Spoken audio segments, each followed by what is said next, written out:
I mean, there's no easy way of saying it. I failed again. And what's worse is I actually felt good about this one. I actually felt really, really confident. I thought I was going into this going, you've got this. You've got this. You've studied. You know how to do this. You have literally been in bed with the Cube API server. You know it intimately. And I bumped my score by 3%. Yeah, yeah, it totally sucks. Um, Feedback wise, what can I say about doing the CKS the second time? Um, I felt more confident. I felt more confident going into it because I knew how the questions were going to be worded. Um, and I don't mean that as in the questions were the same, I mean the way they asked the question. So in the previous video, I spoke about the practicing and the killer coder and everything like that. Them exams got you used to the questions being asked in a certain way and for you to implement the fix in a certain way. And then the language used in the actual exam is very, very different. So with taking the exam a previous time, failing, and then doing it a second time, I was more comfortable and confident with reading the questions.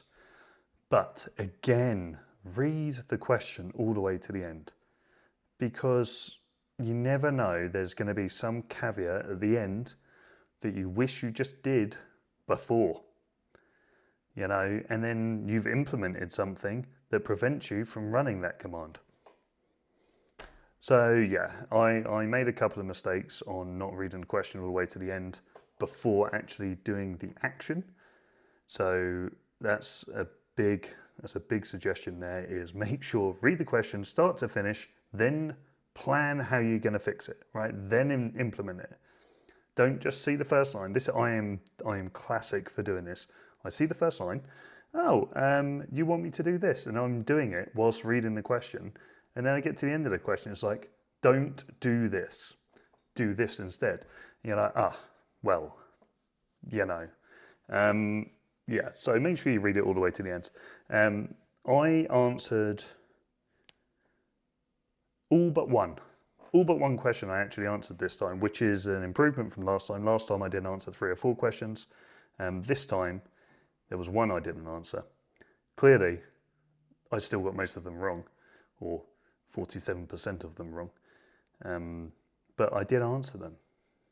Yeah, which is I see as improvement in terms of my confidence. I clearly thought I knew what I was doing, but in terms of actually getting the grade, it wasn't going to fly. So, it's back to the drawing board for me. I will have to buy a new voucher,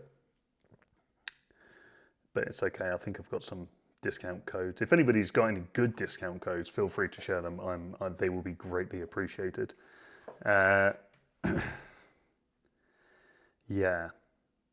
But yeah, my plan of action now is I'm going to give it like a couple of days. Like, I have been frying my brain because all my vouchers were due to expire at the same time. So I did like the administration exams and the CKS twice in like a week.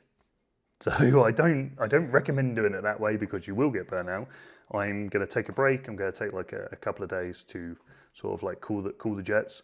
I'm going to book another voucher, and I'm probably going to book it for maybe 4 weeks' time.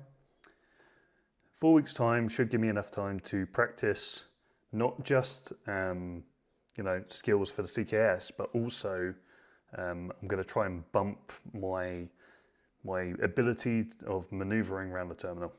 I want to be able to move a little bit faster, maybe practice some shortcuts, because again, I'm a stickler for just actually. I enjoy writing the command because it helps me remember it. I don't use K9s because I like to use the actual commands to see the secrets, to see the context. And yet I know in terms of improving efficiency as an engineer working in Kubernetes, these tools exist to help. It's the same as I won't use Z shell. I won't use Z shell because on a server, it has bash. And in an exam environment, which I do lots of exams, it's bash, it's not Z shell. So I don't want to build up bad habits where I rely on autocomplete, where I rely on the tools and the the advantages that Z shell adds. In addition, the amount of times I've been caught out by a script running in Z shell versus bash is a whole other topic, and I won't go into that right now. So yeah, 4 weeks time, I'll book the exam. I'm going to hit the books, I'm going to hit the practice, and my advice for anyone doing the CKS, same as previous, do the first one. You know, you have 2 goes, use them. Do the first one, focus on terminal skills, focus on Linux skills, and know all the tools, not just one. So, you know, know Falco, know Trivi, know, what was it, Boom. What else you got? You know, any of the SBOM tools, Istio, network policies, know Istio network policies, and standard traditional network policies. You know both. What else was there? There was something else. There's some interesting stuff. But then, like, I'm not going to lie, Killer Coder does cover a lot of the topics. And I'll rephrase it. Killer Coder does give a lot of good direction in terms of what to learn.